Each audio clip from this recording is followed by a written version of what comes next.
Muito bem, boa noite pessoal, tudo bem com vocês aí? Eu não sei exatamente aí quantos estão aí acompanhando a gente.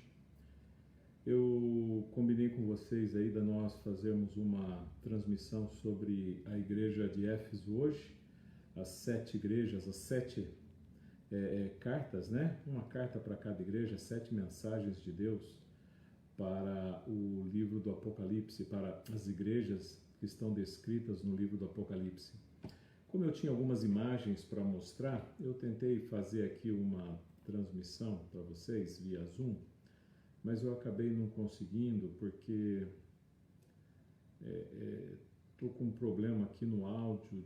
Você deve ter percebido, né? O áudio de som meu aqui não está muito bom, mas nós vamos tentar passar por aqui mesmo, falando, conversando aqui. Eu acredito que vai dar para a gente poder entender, né?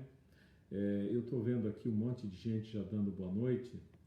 Minha esposa, principalmente, dizendo que o som está baixo. Então, o som está baixo, meu amor? Vou tentar resolver aqui trocando esse fone para cá. Muito bem, e agora? Som. Melhorou? Muito bem, a Ruth também lá do Xangri-Lá está chegando por aí. Boa noite. Simone, boa noite, tudo bem com vocês? Irmã Elda, como é que vai, irmã Elda? Tranquila? Sossegada aí? Sua alegria? Muito bem, a Lucineide também. Como é que tá, irmã Lucineide? Tudo bom? E o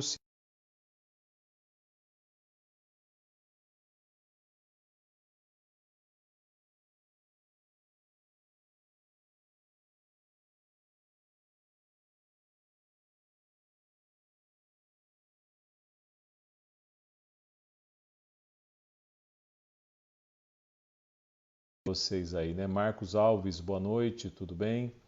Aí o som está bem baixinho, bem baixinho. Muito bem, tudo bem, Claudelice? Como é que vai? Irmã Jurandira, tudo bom também?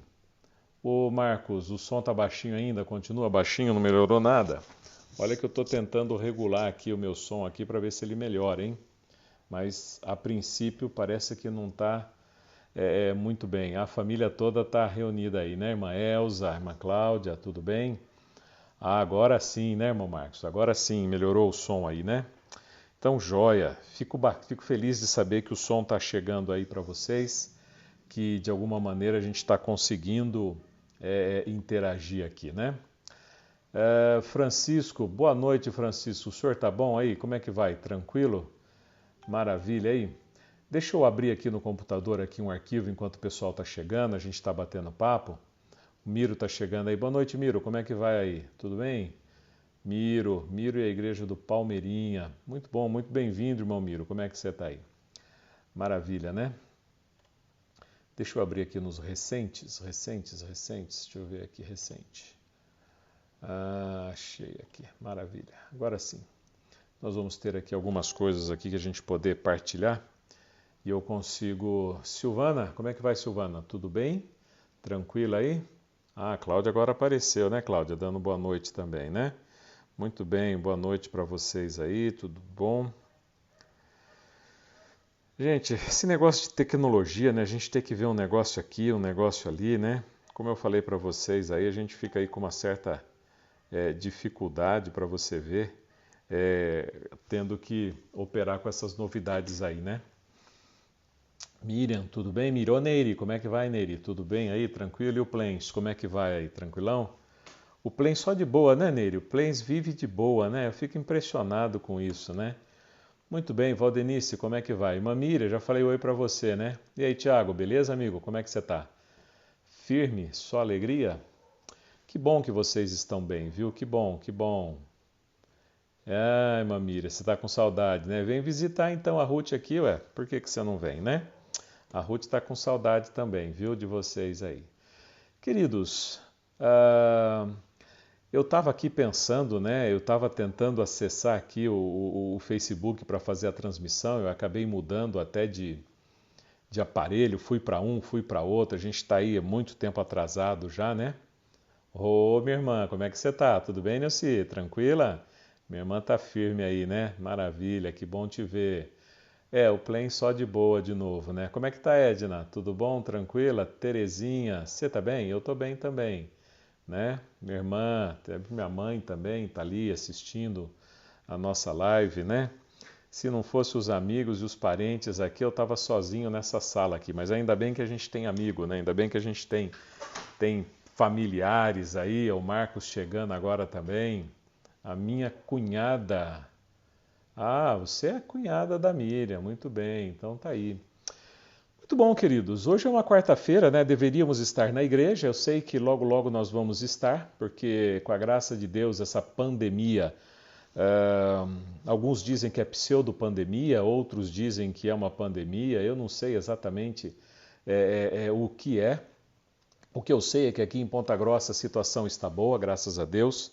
Nós temos um número baixíssimo de pessoas que estão aí com esta enfermidade terrível, mas nós não podemos nos descuidar, né, irmã Gisele? Irmã Gisele chegando por aí, boa noite, tudo bem, irmã Gisele? Como é que vai? Nós não podemos nos relaxar, descuidar, né? Eu acredito sim que muito em breve nós vamos poder ter nossas igrejas abertas, nós vamos poder estar no culto. Alguns estados aqui do sul, eu ouvi dizer que já estão tendo um plano aí para voltar a abrir as igrejas, né? Todo mundo com máscara, com uma distância segura e tal.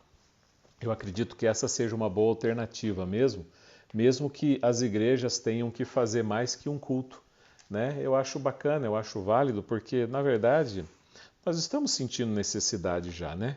Nós sentimos necessidades de passear, nós sentimos necessidades de sair, de visitar, e eu acredito que quanto mais rápido isso normalizar, mais rápido isso vai ser bom para todos nós, né, Débora? Tudo bem? Débora chegando aí, maravilha.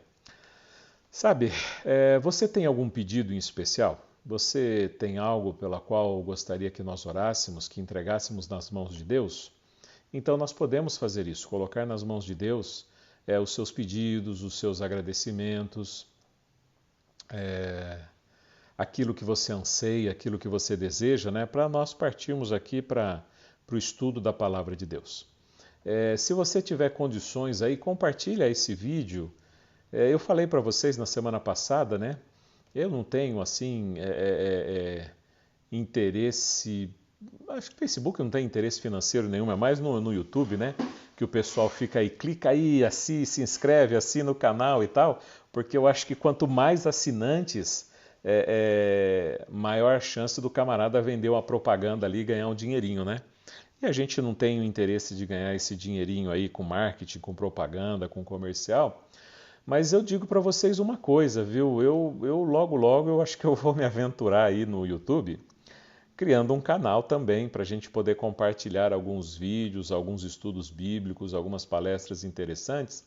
Mas o meu maior desejo mesmo em relação ao YouTube era fazer uma transmissão ao vivo dos nossos cultos, da nossa igreja. Mas eu ouvi dizer que precisa ter 1.000 inscritos para poder fazer uma transmissão ao vivo, uma live pelo YouTube. Então, se isso for verdade mesmo, eu vou pedir para você se inscrever sim, viu? Logo, logo, viu? Aí eu vou ficar perturbando você. Se inscreve aqui, né? A irmã Neire está pedindo oração pelo filho dela que está longe, está nos Estados Unidos, né? Oração pelo pai do enteado, né? Do irmão Marcos, que está internado lá em São Paulo, né? A irmã Jurandira agradece a Deus porque o sobrinho dela está melhor, louvado seja Deus, né? Eu também queria pedir para vocês orarem pelo meu filho, tá? Que está lá em Londres também. A situação é praticamente como aqui, a gente fica preocupado à distância, né? Pedir oração pelos meus pais, pela mãe da Ruth, que já estão chegando aí quase aí na terceira idade aí, né? Então a gente fica preocupado com eles que já são mais de idade, né? E as pessoas do grupo de risco também, tanto, né, da família, dos amigos. Nós vamos estar orando sim, queridos. Olha, nós já estamos assim um tanto quanto atrasados. Eu queria convidar você para a gente orar, para poder entrar logo no estudo, para não tomar muito tempo de vocês, tá bom? Vamos fechar nossos olhos e você continua postando o seu pedido aí, que mesmo depois da transmissão, nós vamos continuar orando pelos seus pedidos, entregando nas mãos de Deus, tá bom? Feche os seus olhos aí, né? A Débora aproveita aqui que chegou agora, né? Agradece por mais um ano de vida. A irmã Terezinha, oração pelos filhos, né? Por ela mesma. Olhar pelo filho Gerson, Valdenice. Vamos orar sim, viu? Boa noite, irmão Carlos. Tudo bem? Como é que você está? Tranquilo? Chegando agora aí, maravilha. Vamos orar sim, vamos orar pelos seus filhos, pelos seus amigos, por todas as pessoas, tá bom? Feche seus olhos e vamos orar. Santo e amado Deus, nós agradecemos muito, Pai, pelo dia que chegou, pelas bênçãos que o Senhor tem nos dado, por tudo aquilo que o Senhor tem feito por nós e agradecemos, ó Deus, por estar nos protegendo. Nós sabemos, ó Pai, que mesmo em meio a esta grande pandemia, muitas situações tristes, de um modo geral, o Senhor tem estado conosco, preservando os nossos trabalhos, a nossa renda, a nossa saúde, e mesmo aqueles, ó Pai, que passam por uma situação difícil de cirurgia, uma doença complicada, nós temos sentido, ó Deus, que o Senhor tem colocado Tuas poderosas mãos sobre nós. Que nós, ó Deus, continuemos a sentir a Tua presença em nossa vida, que nós continuemos a sentir, Pai, o Teu perdão no nosso coração e as Tuas bênçãos, ó Pai, no nosso lar. Abençoe, Senhor, cada um dos Teus filhos que neste momento se enquadram no quadro de risco, que o Senhor os proteja, que o Senhor coloque Tuas mãos poderosas sobre eles e ajude, Pai, para que cada um dos Teus filhos sejam protegidos por Ti. Abençoe aqueles que têm necessidade com as famílias, aqueles que têm um problema, uma dificuldade com o filho, uma preocupação com o filho que está longe. Coloca a mão nesses meninos, Pai, proteja todos eles, guarde os nossos filhos, os nossos jovens e seja, Pai, com a Tua igreja também que está vivendo esse momento tenso na face da terra. Nos dê, Senhor, a direção para o estudo da palavra desta noite, esteja conosco, nos dirija, pois nós oramos, Pai, agradecidos, em nome de Jesus. Amém. Muito bem, muito bem. Irmã Cláudia, tudo bem, irmã Cláudia? Você chegou agora aí? Maravilha, muito bem-vinda. Deus abençoe você. Queridos, eu queria compartilhar com você o seguinte. Por que Deus escreveu ou direcionou essas mensagens diretamente para estas igrejas? Sabe, a gente tem que, quando a gente fala as 7 igrejas que estão descritas no Apocalipse, será que existiam apenas 7 igrejas naquele tempo? Não, não existia 7 igrejas. O que a gente tem que entender é que, na verdade, o número 7, ele aparece várias vezes na Bíblia com o seu simbolismo e ele aparece assim, com uma intenção muito, muito forte, né? O livro do Apocalipse ele apresenta várias vezes a simbologia do número 7. São 7 espíritos, são 7 estrelas, 7 selos, 7 cordeiros, uma besta com 7 cabeças e 7 chifres. E tudo isso, né, em toda a Bíblia, o número 7 ele é simbólico, mas ele apresenta a plenitude, a perfeição. Então, além da perfeição, também ele está representando assim a plenitude, né? A plenitude de todas as coisas. Então, quando a gente vê a carta às 7 igrejas do Apocalipse, é como se Deus estivesse dizendo para a gente que é para todas as igrejas que existem no mundo, não somente para aquelas, porque existiam outras cartas. Por exemplo, a igreja de Colosso, né? Paulo escreveu carta aos Colossenses, mas a igreja de Colosso ela já existia e ela era forte. A igreja de Herápolis, ela existia e ela forte também, mas Deus direcionou essas 7 igrejas. Por quê? Porque cada uma dessas 7 igrejas, ela representa a totalidade de todas as igrejas que existem na Terra e também cada uma destas igrejas, a gente vai ver aqui ao longo dessas quartas-feiras, cada uma destas igrejas apresenta uma particularidade que Deus gostaria de destacar, tanto para aqueles daquele tempo, quanto para os dias de hoje também, né? Então, por exemplo, todas as igrejas, eu vi gente aqui de Angatuba, vi gente aqui, chegou agora aqui, Angelita de Itapetininga, eu vi ali a irmã Cláudia de Itapeva, eu vi gente de Hortolândia, eu vi gente de Piracicaba, eu vi gente aqui que chegou, nossos irmãos agora aqui de Ponta Grossa. Ou seja, independente da região que nós estamos e tem uma igreja estabelecida, a igreja, ela é universal. Ela é a igreja de Deus espalhada ao redor do mundo e Deus queria alcançar todas as igrejas. Então ele usa uma forma muito genérica para alcançar todas essas igrejas. Então ele queria alcançar todas essas igrejas. Então havia muito mais igrejas do que apenas aquelas 7. Agora eu quero que você entenda uma coisa nessa questão das 7 igrejas que estão descritas no livro do Apocalipse. Deus, Jesus, ele dirige a mensagem às 7 igrejas e estas têm 3 aplicações. 3 aplicações. A primeira aplicação é para a igreja daquele tempo, a igreja daqueles dias, a igreja do período em que ela existiu, ali no primeiro século, ok? Primeiro século. Então veja, lá nós temos uma aplicação para aqueles irmãos daquela igreja daquele momento. A segunda aplicação é para o período histórico, e você vai ver daqui a pouco a questão do período histórico que eu vou mencionar para você, para que você entenda a aplicação para o período ao longo da história. A Igreja de Deus, ela viveu por períodos específicos ao longo da história. É uma pena não poder aqui mostrar para você, porque não funcionou aqui a minha transição do slide por causa do som com defeito, mas eu acredito que nós temos como explicar para você aqui através do Facebook mesmo.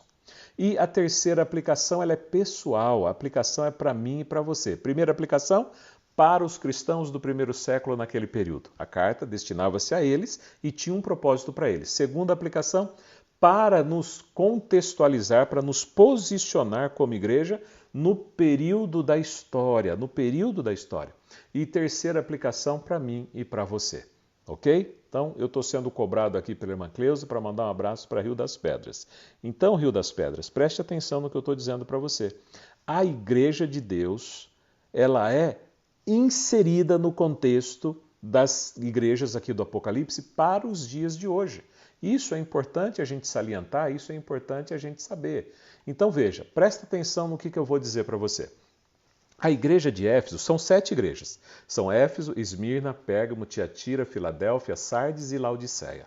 Se nós pararmos para lembrar aquilo que a gente cansou de ver nos JAs, nós estamos vivendo em qual período, em que igreja representada no livro do Apocalipse nós estamos vivendo hoje? Você saberia dizer para mim?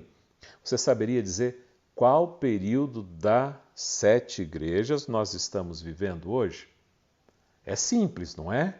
Nós estamos vivendo no último período da história da última igreja chamada Laodiceia. Mas por quê? Porque ela tem uma sequência lógica, preste atenção. Preste atenção, depois na gravação você pode ver e ouvir isso daí. A igreja de Éfeso, a primeira carta endereçada à primeira igreja, ela abrange o período histórico de 31 depois de Cristo até o ano 100. 31 ao ano 100. A igreja de Éfeso naquele período, mas também ao período histórico que aconteceu de 31 ao ano 100. A igreja de Esmirna, ela abrange o segundo período, do ano 100 até o ano 313. E você lembra o que aconteceu em 313, aquele período em que Constantino se converte e ele começa a ter uma transição da guarda do sábado. Tem gente que pensa que sábado é coisa moderna. O sábado ele vem desde a criação, o sábado ele foi ao longo de todos os tempos, antes que houvesse um judeu sequer. O sábado foi observado.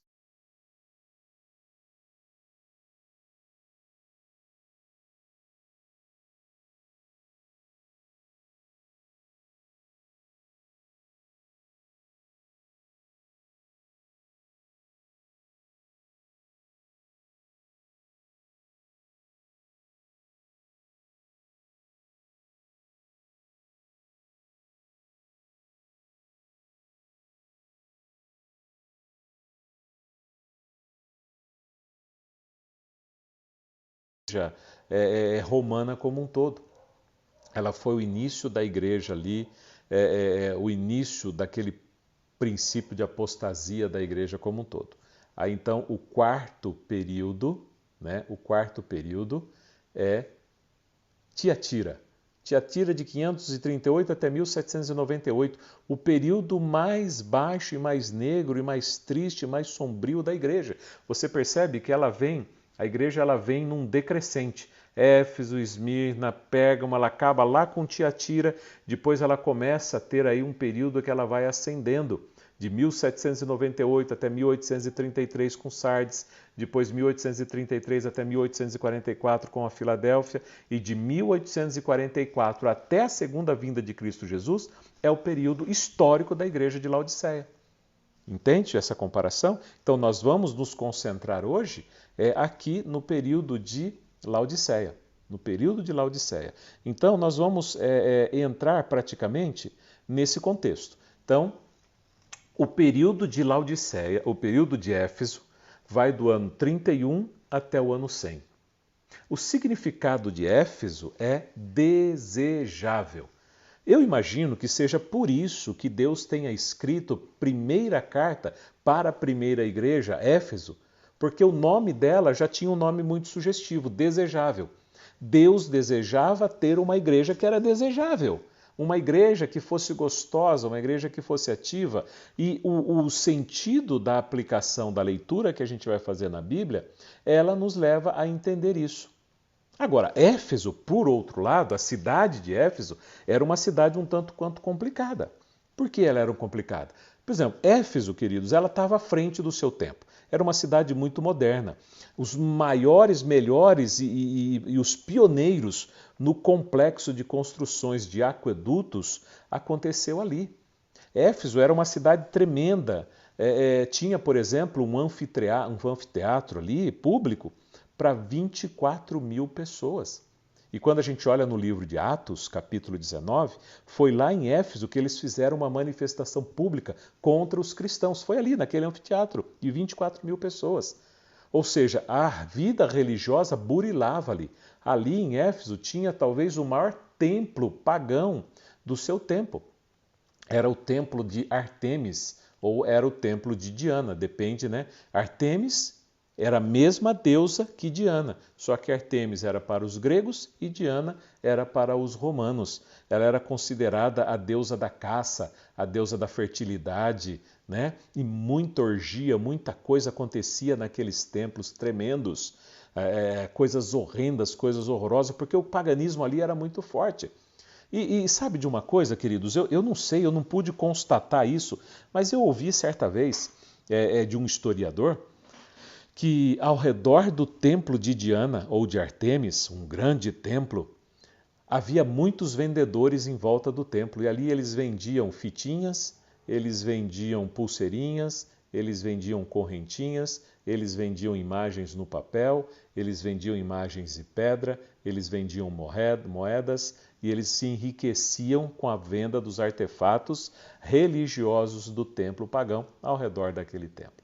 Então, queridos, era uma cidade que tinha um contexto religioso muito forte, muito forte.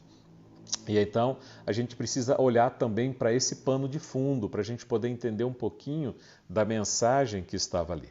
Como que vivia a igreja de Éfeso? A igreja de Éfeso foi uma igreja que foi fundada por Áquila e Priscila e Apolo.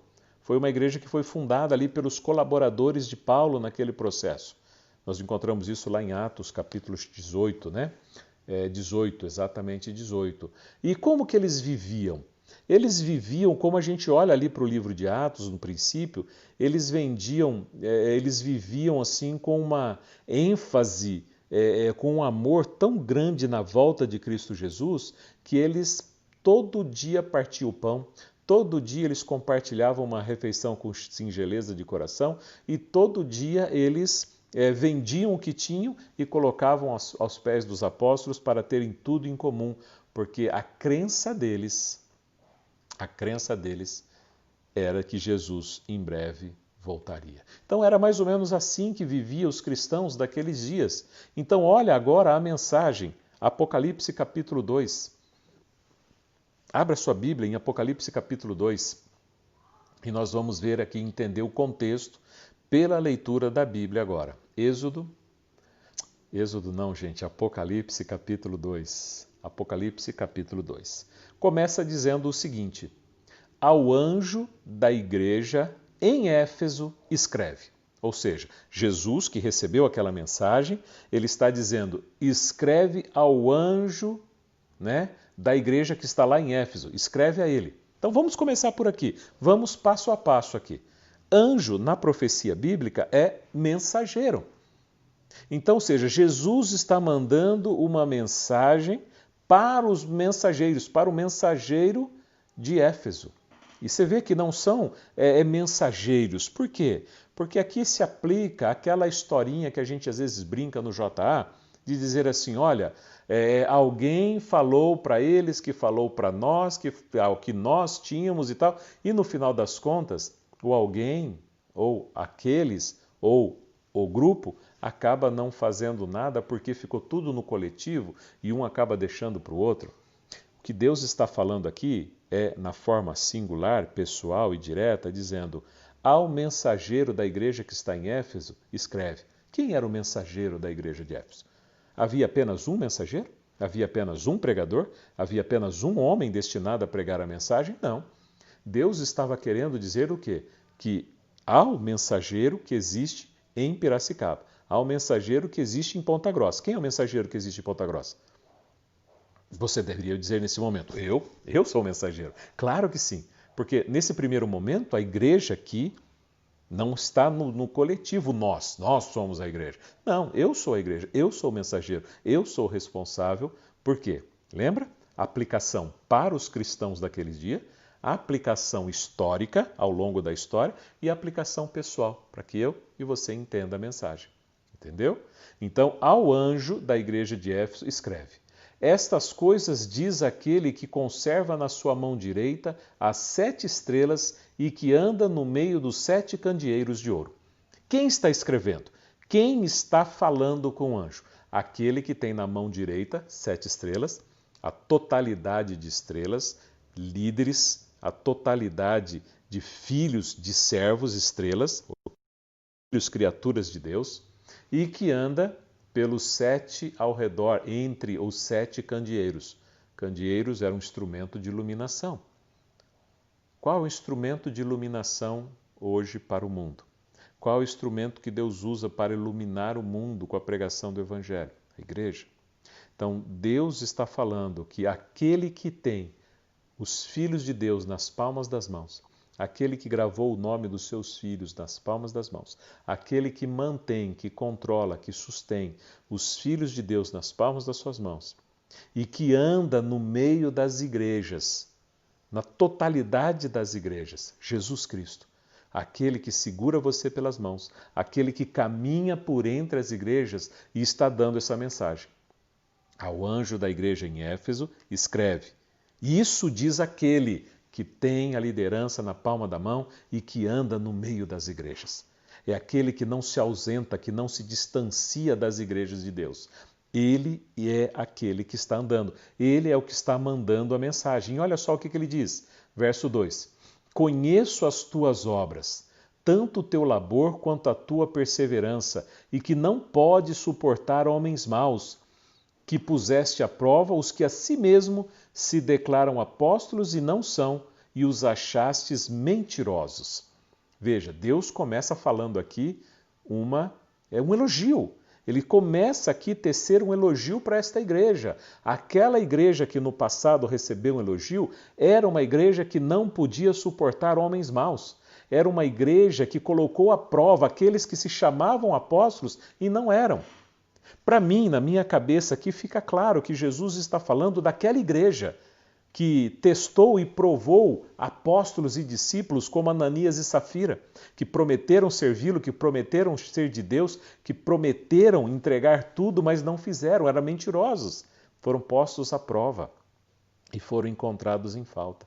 O elogio de Deus para a igreja era para aquela igreja que estava o quê?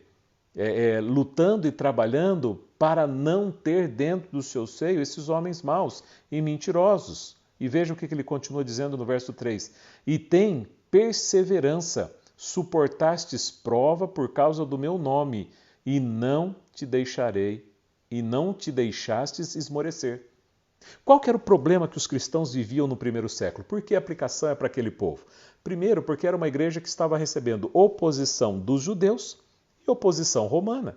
Oposição do Império Romano contra o cristianismo e oposição judaica contra os cristãos, que eram judeus que se tornaram cristãos. Ou seja, Deus está fazendo um elogio para eles aqui. Parabéns! Primeiro porque vocês estão cuidando muito bem do rebanho. Vocês estão colocando esses pseudo-apóstolos à prova e não estão deixando eles bagunçarem o coreto. Maravilha, maravilha, parabéns! E outra coisa, vocês estão vivendo aí uma situação difícil, eu sei. Vocês estão vivendo oposição judaica e perseguição romana, mas não desanimaram, mas não deixaram esmorecer. Muito bom, parabéns! Sabe, Deus, o Jesus que anda no meio da igreja, ele conhece a situação de cada um de nós. Ele sabe como nós somos muitas vezes perseguidos, como nós sofremos oposição. Ele sabe as dificuldades que a igreja dele vive em qualquer lugar da face da terra. Ele está de olho, ele está no controle. Ele que mantém a cada um de nós protegidos em suas mãos. Ele está andando por entre a igreja, ele sabe o que está acontecendo. E por saber o que está acontecendo, é que isso daqui começa a me preocupar muito mais. E por saber e por andar no meio da igreja e por conhecer a realidade da igreja, é que isso me preocupa. Eu gostaria de compartilhar com vocês essa ideia. Então nós encontramos aqui o seguinte, né? Deus dizendo assim, na sequência, né? Verso 4. Tenho, porém, contra ti. Veja, Deus primeiro ele faz um elogio. Jesus ele faz um elogio. Olha, parabéns, vocês estão de parabéns por isso e por isso, que nós já citamos agora. Mas eu tenho, porém, contra ti o quê? Que abandonastes o primeiro amor. A igreja de Éfeso era uma igreja vibrante, era uma igreja desejável. Tudo o que ela vivia era aquele fogo, era aquele amor puro, era aquela essência pura do Evangelho, a pregar, a trabalhar, a fazer prosperar o Evangelho, a pregação. Só que, mesmo em meio às perseguições e às provações, eles continuaram firmes, eles continuaram ativos, mas chegou um determinado momento, já estava chegando um determinado momento, e veja, a igreja não estava tão velha ainda. Ela ainda estava naquele período de 31 ao ano 100. Mas logo no princípio, esta igreja, ela já estava perdendo ali o seu primeiro amor, aquele primeiro zelo. Sabe, queridos irmãos, isso daqui você já ouviu inúmeras vezes, você já viu, já releu, já ouviu falar, já escutou pregações. Pensa comigo agora. Faz uma pausa aí e dá uma pensadinha. O seu coração está hoje exatamente como estava no dia em que você foi batizado? O amor que você sentia pela igreja é exatamente o mesmo hoje do que aquele amor que você sentia? O teu ânimo em pregar o evangelho é exatamente o mesmo ânimo que você tinha nos primeiros meses de batismo? O zelo e o cuidado, a vontade de estar na igreja, a frequência aos cultos da igreja de Deus é exatamente a mesma do que aquele período que você foi batizado no passado? É só para a gente pensar. O que Deus está dizendo e apelando para esta igreja aqui, que ao longo da história da vida do cristianismo, dos líderes, dos irmãos, dos membros e da igreja, é capaz que as pessoas percam aquele zelo e aquele amor. Sabe quando aqueles discípulos caminhavam com Jesus pela estrada de Emaús e eles ouviam Jesus falando ali com eles e conversando, mas eles ainda não sabiam que era Jesus, ele ainda não perceberam que era Jesus ali. E depois, quando os olhos deles foram abertos, eles comentaram uns com os outros assim: rapaz, tu não sentia? Tu não percebeu? Você viu como nosso coração ardia quando ele falava conosco? Sabe, queridos, tem muitos corações que não ardem mais. Tem muitos corações que deixaram de arder pela pregação do Evangelho. Tem muitos corações que parece que a palavra de Deus não toca mais, que a palavra de Deus não dobra mais, que a palavra de Deus não alcança mais. As necessidades da igreja hoje parece que não são atendidas como antigamente. Deus, ele está fazendo uma advertência para a igreja. Ele está fazendo advertência para uma igreja que era desejável, uma igreja que tinha problemas sim, tinha dificuldades sim, lutava contra heresias e paganismo sim, mas eles estavam abandonando o primeiro amor. Deus tem uma advertência com esta igreja, ele diz: tenho, porém, contra ti que abandonaste o teu primeiro amor. Mas o bom das histórias que Deus nos mostra, o bom do que a Bíblia mostra para mim e para você, é que Deus ele não somente mostra o erro, mas ele também traz a solução para o erro. Ele também não somente aponta o pecado, mas ele também aponta a solução para reverter a vida daquele pecado. Ele diz: olha, eu tenho contra vocês isso daqui, vocês abandonaram o primeiro amor, mas vocês não precisam ficar assim, vocês não precisam viver assim, vocês não precisam viver assim frios, distantes, vocês não precisam viver desta maneira. Olha o que ele diz, a exortação, o conselho, né? Ele faz um elogio, aí ele faz a repreensão, aí ele dá um conselho, né? Ele dá aqui uma exortação, né? E ele diz assim: lembra-te, pois, de onde caíste, arrepende-te e volta às práticas das primeiras obras. Isso não é fantástico? Deus, ele conhece a história da sua vida, ele conhece a história da igreja. Ele sabe todas as dificuldades que a igreja tem. Eu mostrei para vocês um texto na semana passada, né? Que débil e defeituosa como possa parecer a igreja de Deus, ela continua sendo a menina dos olhos de Deus. A igreja pode ter muitos defeitos. Você pode dizer: olha, a igreja não tem amor, a igreja não tem isso, a igreja não tem aquilo, a igreja no banco é duro, a igreja aqui, a igreja lá, patati patatá. A igreja tem muita coisa, sim, eu acredito que tenha.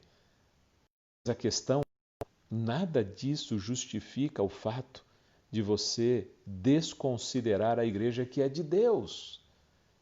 Dirigida por homens, sim, mas de Deus. Pode muitas vezes falhar pela mão humana, mas de Deus. Mas continua sendo de Deus. E Deus está fazendo um apelo. Olha, lembra-te de onde tu caístes. Essa queda não é um pecado, não. Essa queda não é o pecado, é aquele momento que houve a ruptura daquele amor. Talvez aquela decepção que você teve, que fez com que você não fosse mais o mesmo com a tua igreja. Sabe, talvez aquele líder, aquele pastor, vou dizer assim, talvez eu, um pastor ou um outro líder, tenha feito alguma coisa que você não gostou e a partir daquele momento você deixou de ser o mesmo com a igreja? Você deixou de cuidar, de zelar, de frequentar, de auxiliar, de dizimar, de ofertar para sustentar a igreja? É esse momento que Deus está convidando você a pensar. Bota a mão na consciência. Lembra de onde tu caístes. Lembra o momento que foi, o momento decisivo que foi com que fez com que você mudasse a trajetória da sua vida.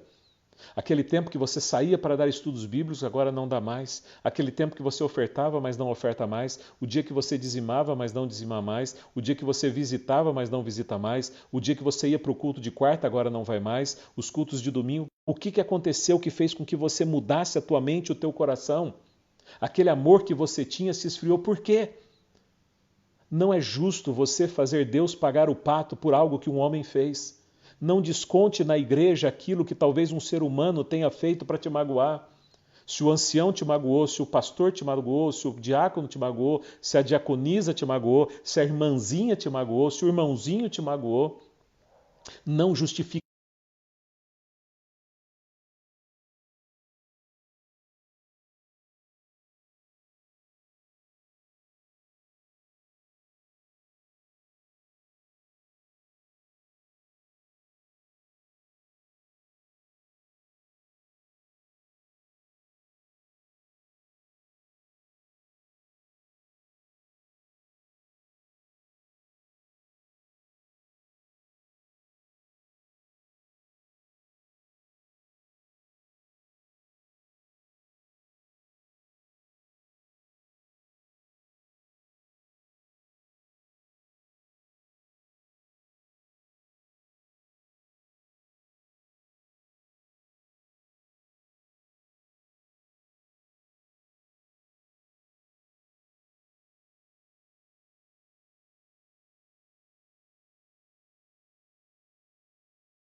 que nos auxilia a avançar. Deus vai tirar de nós aquilo que nós tanto precisamos para chegar, para continuar no caminho do céu. Sabe, querido irmão, Deus está dando um conselho para nós. Deus está dando um conselho para mim e para você. Cuidado, cuidado, volta para as práticas do passado. Quando nós olhamos Atos dos Apóstolos, gente, é fantástico, eu vou ler para vocês aqui um trechinho para você de Atos dos Apóstolos. No início, já é a leitura já, tá? No início, a experiência da igreja de Éfeso foi marcada por simplicidade e puro fervor. Os crentes procuravam fervorosamente obedecer a cada ordem de Deus, e a sua vida revelava fervorosamente o amor sincero por Cristo. Regozijavam-se em fazer a vontade de Deus, porque o Salvador estava sempre presente em seus corações. Cheios de amor pelo Redentor, era seu maior objetivo conquistar almas para eles. O que Jesus está querendo dizer? Ele está querendo dizer o seguinte: volte a fazer aquilo que você fazia, mas principalmente volte a ganhar almas para Ele. Jesus morreu pelos seres humanos. E a única coisa que interessa para Jesus na face da terra são os seres humanos. São os seres humanos. Ele caminha por entre a igreja, ele ilumina a igreja, ele capacita os líderes, ele mantém a liderança na palma das suas mãos. Para quê? Para que você salve almas, para que você ganhe almas para Cristo, para que você tire as pessoas das trevas para a luz. Esse é o objetivo de Deus. Então, se você não tem feito mais isso, não meu, conselho da Bíblia, arrepende-te. Lembra de onde você caiu, porque senão eu vou tirar a igreja de você. Eu vou tirar a igreja do seu caminho. Ela vai parar de iluminar. Você não vai ter iluminação do Espírito Santo na sua vida. E você vai ser um guia cego, sendo guiado por outros cegos. Verso 6. Outro elogio. Tens, contudo, a teu favor que odeia as obras dos nicolaítas, os quais eu também odeio. Jesus está falando aqui que odeia a obra dos nicolaítas. Os nicolaítas eram seguidores de um diácono escolhido com aqueles 7 do passado, muito provavelmente escolhido com aquele grupo que escolheram Estevão. Um diácono que se desviou dos caminhos de Deus e começou a introduzir uma heresia na igreja cristã no primeiro século. Que heresia era essa? Nicolau de Antioquia, um dos diáconos, um prosélito convertido ao cristianismo, ele acreditava que toda maldade, promiscuidade que a gente faz pelo meio do corpo é pela matéria e não pelo espírito. Portanto, você pode se relacionar, você pode se prostituir, você pode se vender, você pode se deitar com quem você quiser, que não é pecado, porque você está fazendo na matéria e não no espírito. E a gente tem que lembrar que uma das formas de culto do templo de Diana ou de Artemis era as relações sexuais ilícitas. Era a prostituição cultual que existia naquele tempo. Ou seja, Deus estava combatendo uma igreja que estava inserida num mundo de pecado. Deus estava dizendo o seguinte: não é porque vocês vivem inseridos num contexto de pecado que tudo vai ser normal. É como se Deus dissesse para mim e para você hoje: hoje nem tudo é normal. Muitas coisas acontecem que são anormais, mas não é porque estão teoricamente normais nos dias de hoje, e algumas coisas até legais, legalmente falando, não significa que a igreja deve associar. Então ele faz um elogio, porque mesmo com as dificuldades, a igreja ainda se posicionava dentro daquilo que era permitido ou não, dentro daquilo que era lógico ou não, que era coerente ou não. Então ele nos convida a ter esse cuidado. Então ele diz aqui o seguinte: tens contudo a teu favor. Porque veja, vocês estão mal na fita, mais ou menos dizer. Vocês eram ou são a igreja desejável. Éfeso, desejável. Vocês são a igreja que colocavam tudo e vendiam tudo, partiam pão com singeleza de coração. Vocês expuseram homens maus como Ananias, a sua esposa Safira, vocês descancararam o erro e a corrupção e a mentira no meio de vocês. Vocês não toleram a maldade, vocês não toleram a promiscuidade dos nicolaítas. Vocês não toleram isso. Mas, veja, isso tudo é muito bom, mas vocês abandonaram aquele amor. Não adianta você ser uma coisa e não ser outra. Não adianta você ter um zelo pela igreja se não amar a igreja. O seu zelo vai ser um zelo perseguidor, vai ser um zelo duro, cruel. Não adianta você só querer trazer a igreja a ferro e fogo se você não amar aqueles que fazem parte da igreja. Por que muitas igrejas hoje mais ferem do que salvam? Porque igrejas hoje, muitas vezes, elas são esvaziadas por membros que são duros, são ferrenhos, são terríveis. Ah, porque comigo é assim, comigo a verdade tem que ser dita. Quem disse que toda a verdade precisa ser dita? Comigo pau é pau, pedra é pedra. Quem disse que precisa ser assim? Quem disse que precisa ferir e magoar o irmão ou a irmã que errou? Quem disse que precisa ser desta maneira? Sabe, Deus, Ele pede que nós sejamos zelosos, mas acima de tudo Ele pede que a gente ame aqueles pelas quais Ele entregou a sua vida e saiba lidar com essas pessoas. Ninguém está sendo convidado para escancarar os princípios da igreja nos dias de hoje, não. Ninguém está dizendo, jovem, menina, menino, faz sexo com quem você quiser, tá tudo bem, tá tudo liberado, não precisa casar não. Não, não é assim. Isso é obra dos nicolaítas. Servo de Deus, menina de Deus, menino de Deus, espera no casamento. Espera no casamento. Tem muito marido aí, o sirigaito, aí olhando aí para as irmãzinhas na rua. Filho, não olha não, tu é uma mulher. Você tem uma mulher para orar, para olhar por ela. Você entendeu? As irmãs, o saradão aí da vida, aí, esse povo todo aí, forte, musculoso, na academia, rala tudo lá e tal. Tu tem um marido. Não dá para ficar nesse mundo. Ah, mas tudo é normal hoje, pastor. Pode ser normal para o contexto que nós estamos vivendo. Um contexto sodomita, já estamos chegando no tempo já. Mas não é normal aos olhos de Deus. Mas não é porque um irmão ou uma irmã cai, não é porque uma jovem ou um jovem cai, que a gente vai ferir, vai magoar, vai menosprezar e vai pisotear. Precisamos corrigir, precisamos cuidar, precisamos zelar, mas não podemos ferir. Essa que é a questão.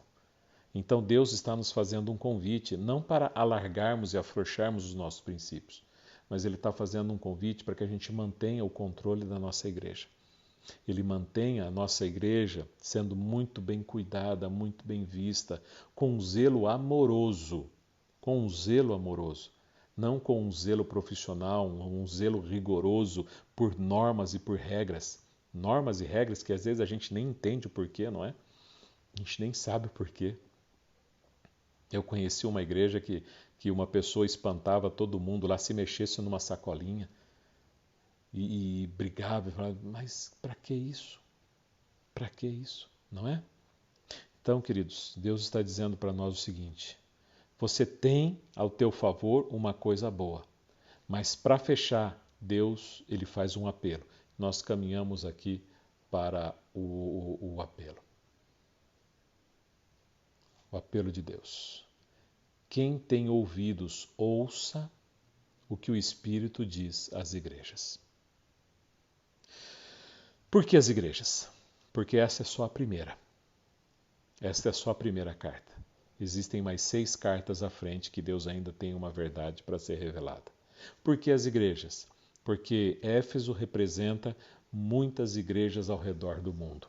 Éfeso representa a sua igreja. Éfeso representa a minha igreja, na minha cidade e na sua cidade. Esta mensagem de hoje é para mim e para você. Naquele tempo ela teve o seu cumprimento? Teve o seu cumprimento. Deus fez um elogio, Deus fez uma repreensão, Deus fez uma exortação, Deus fez um apelo. Para eles, fez sim. Mas a igreja foi assim ao longo da história? Foi. Se nós olharmos para o passado, a igreja foi assim. O livro de Atos diz exatamente como era esta igreja, as características da igreja de Éfeso. Ah, pastor, mas agora, historicamente falando, nós vivemos no tempo de Laodiceia. Mas viver no tempo de Laodiceia, nós vamos aprender isso na última quarta-feira. Viver no tempo de Laodiceia não significa que você não precisa viver a essência de Éfeso. Porque nós estamos vivendo no tempo de Laodiceia, não significa que a sua igreja ela pode deixar de ser desejável. Se você é líder, se você é membro, se você é um cristão adventista do sétimo dia, se você é um cristão de qualquer denominação, seja ela qual for, você tem por obrigação fazer com que a tua igreja seja uma igreja desejável. Desejável aos olhos de quem? De Deus, é claro, não do homem. Uma igreja que ame, que trate bem, que ampare, que viva os princípios de Deus, que viva a essência do Evangelho. Não adianta também ser uma igreja desejável, né? A igreja que tem tudo lá, né? A igreja que... Bom, esse exemplo aqui eu não vou citar não, porque não vai pegar bem, mas... A igreja precisa ser desejável para Deus, não para o homem. Não para o homem. Não para você. Para nós, ela precisa ter prazer. Ela precisa ser gostosa, prazerável para nós. Mas desejável aos olhos de Deus. O que você pode, querido irmão, querida irmã, querido membro, querido líder, fazer a partir de hoje para que a sua igreja se torne uma igreja desejável? O que você pode fazer por você mesmo para que você lembre de onde tu caístes, de onde rompeu aquele momento em que você amava a igreja, que você frequentava a igreja, que você visitava os irmãos da igreja, que você dava estudos bíblicos para fazer a igreja crescer e o reino avançar. O que aconteceu naquele momento que hoje você não faz mais? Por que você abandonou o primeiro amor? Por que você abandonou o primeiro amor? Lembra, o convite de Deus nesta noite para você simplesmente são esses dois. Ele já te elogiou, parabéns, você é gente boa, gente fina, está fazendo um trabalho bacana, muito bem, direitinho, muito bom, bom menino, boa menina, maravilha, te elogiou. Já fez o elogio? Fez o elogio. Agora tem então o quê? A repreensão. Espera aí, filho, por que você abandonou o primeiro amor? Por que o teu coração não arde mais? Por que a quarta-feira continua vazia? Por que no domingo tu não tem ido? Por quê? O que aconteceu? Ah, porque foi fulano. Esquece o fulano. A igreja é de Deus. Deus não pode pagar o pato por aquilo que o homem fez por você. Você tem que entender o que Jesus fez por você. Ah, mas a irmã me magoou. Sem mimimi. Sem mimimi espiritual. O negócio é o seguinte, magoou? Perdoa. Virou a cara? Segue em frente. Você não pode fazer com que Deus pague o pato pelo que o líder fez com você. Combinado? Então lembra de onde tu caístes e se arrepende. Se arrepende, irmão. Se arrepende, irmã. Porque veja, Deus está dizendo o seguinte: se não se arrepender, eu vou tirar o candeeiro debaixo dos teus pés. Eu vou tirar a iluminação da tua vida e tu não vai achar o caminho para o céu, não. Tu não vai achar o caminho, você vai tropeçar, você vai cair. Você está entendendo o que Deus está falando? Ele está te dando um conselho. Ele já te elogiou, agora ele te repreendeu, agora ele está te dando um conselho. Está te dando um conselho. Se arrepende. Volta para as práticas das tuas primeiras obras. Volta a fazer aquilo que você fazia no passado. Volte a encher. Ah, mas não dá certo. Dá certo sim. Insiste que vai dar certo. Tente colocar todas as mágoas para baixo. Tente abandonar todos os conceitos e preconceitos que você alicerçou a sua vida, mas volte à prática do primeiro amor. Por quê? Porque agora é o conselho e a gente fecha no conselho, né? A gente fecha no conselho. Quem tem ouvidos, ouça. Ouça o que o Espírito Santo está dizendo para você. Ouça o que Deus está dizendo para você em qualquer lugar que você esteja. Ao vencedor,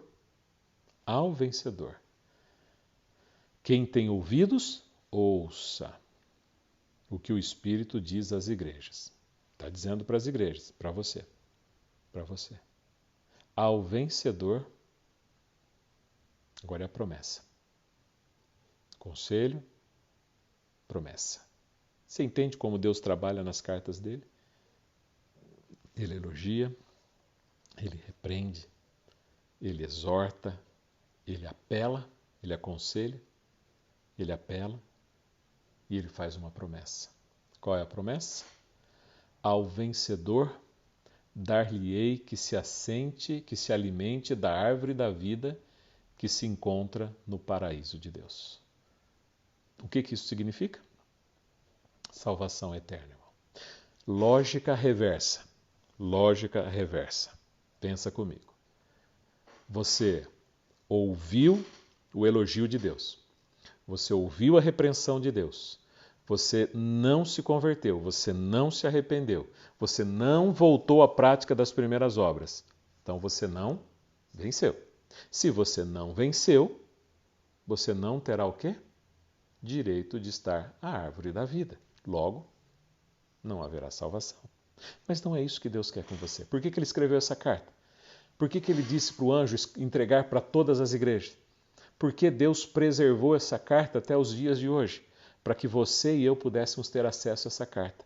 Deus tem uma mensagem para a igreja dele. E esta mensagem, basicamente é: arrepende-te, volte à prática do teu primeiro amor. Porque senão, Deus vai tirar o candeeiro dos teus pés. A tua vida vai viver uma vida de trevas. Você vai errar o caminho e você não vai ser um vencedor. Ok? Mas fecha, agora centraliza, só concentra no último verso para a gente orar. Ok?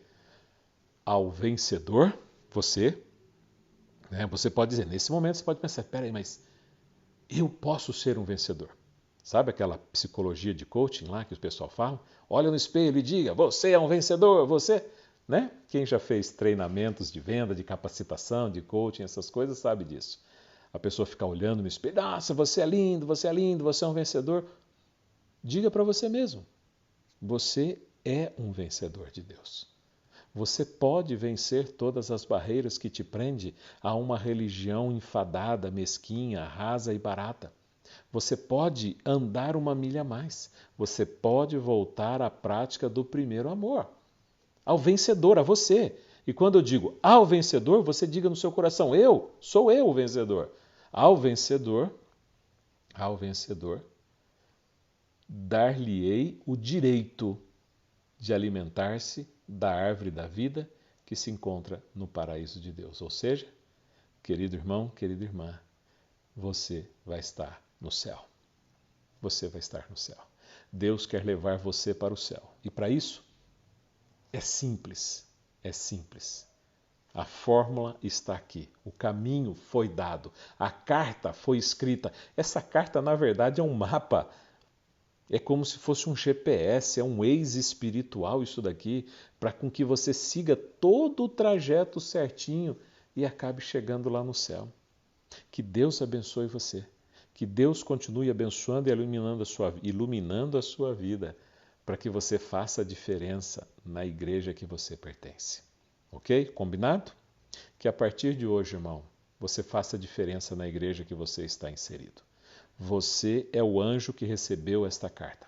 Ao anjo da igreja de Éfeso escreve. Deus escreveu para você. Agora você tem a responsabilidade de fazer da tua igreja uma igreja desejável. Topa? Combinado? Ok? A sua igreja se tornará uma igreja desejável, porque você vai fazer a diferença nela. Amém?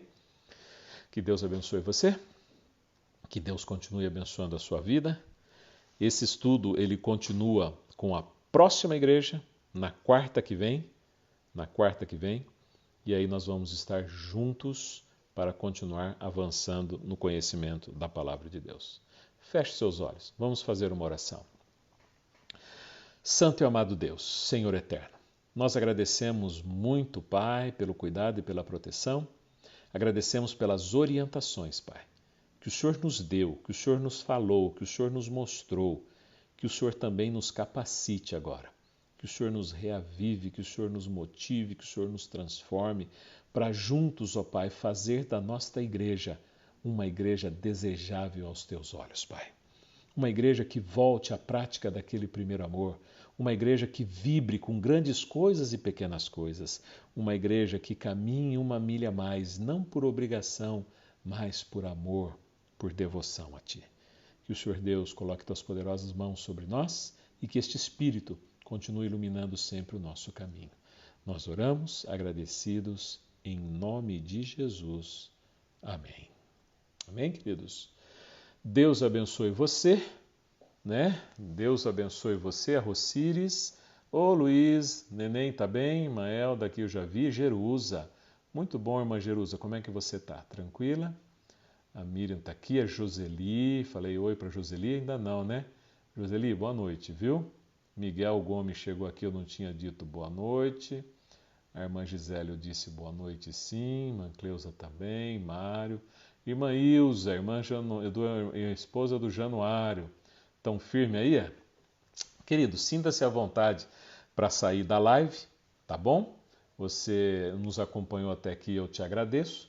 Eu vou continuar aqui até o último remanescente sair daqui. Eu vou ficar dando oi para esse povo aqui, ó, conversando com essa turma aqui, ó, que está aqui. Muito bom. Fábio, ô Fábio, beleza, amigo? Como é que você está aí? Tranquilão? Só alegria? Muito bem, muito bem. Acho que eu falei oi para todos aqui, né? Muito bem, irmã Gisele. É isso daí, né? Que o Espírito Santo desperte em cada um de nós o primeiro amor. Amém. Irmã Laíde, maravilha, irmã Laíde. Tranquila aí? Muito bom, irmã Laíde chegou aqui também. Eu acho que eu vi todos aqui, viu? Ó, Pastor Hilton, inesquecível, amado, batizou minha filha Kátia. Irmã Kátia, não esqueço dela não, viu, irmã Cleusa? Foi uma vitória aí o batismo dessa menina aí, viu? Maravilha, louvado seja Deus, espero que vocês estejam bem. E a Kátia Mello? Muito bem, Kátia, boa noite. Como é que vai? Quem que é essa Kátia aqui será? A foto está muito pequena aqui, ó, não consigo ver, viu? Bicho aqui, preciso de uma lente de aumento, ou o Facebook precisa aumentar essas fotos aqui, viu? Acho que eu vou falar com o Facebook para aumentar isso daqui pra gente. Muito bem, Terezinha. Ah, Terezinha lá do Rio Branco. Como é que vai, minha irmã? Tranquila aí, beleza? Só alegria? Daniel Ramos. Olá, Daniel. Como é que você tá, amigo? Tranquilão? Tudo bem por aí? Que bom. Lia, irmã Lia, como é que vai? Tudo bom? Drica. Oi, Drica. Tudo bem? Como é que você tá? Maravilha. E Eliane, irmã Eliane. Tudo bom, irmã Eliane? Orar pela filha e pelo netinho, né? Nós vamos estar orando sim, viu? Muito bom. Irmã Ivani. Opa, como é que tá a Ivani aí? Como é que tá a irmã Ivani? Ivaí, como é que vai? Tranquila aí? Orar pelos filhos, neto, esposo, genro e nora. Maravilha. Vamos orar sim, viu, irmã Ivani? Deus abençoe. Angelita, tudo bem, Angelita? Tudo bom aí o Renato? Maravilha. Irmã Cláudia aí, maravilha, já vi aqui. Muito bem, o Satoru. Ô, Satoru, como é que você vai? Boa noite, amigo. Tudo bom? Passou aqui e eu não tinha visto. Você e a Valdenice. Ah, Valdenice, acho que eu já fiz oração pelo Gerson, sim, viu? Que Deus abençoe todos vocês, que Deus cuide de vocês e até quarta-feira. Se domingo eu fizer uma live, eu chamo vocês aí, tá? Mas acho que a gente está pensando de ficar com a transmissão do Pastor Luiz no domingo só, tá bom? Deus abençoe você, cuide de você e uma boa noite. Agora eu vou sair, tá bom? Eu falei que ia ficar aqui até o final, mas eu vou sair já, tá? A Edna, Aires, tudo bem, Edna? Acho que eu não tinha falado boa noite para Edna ainda, né?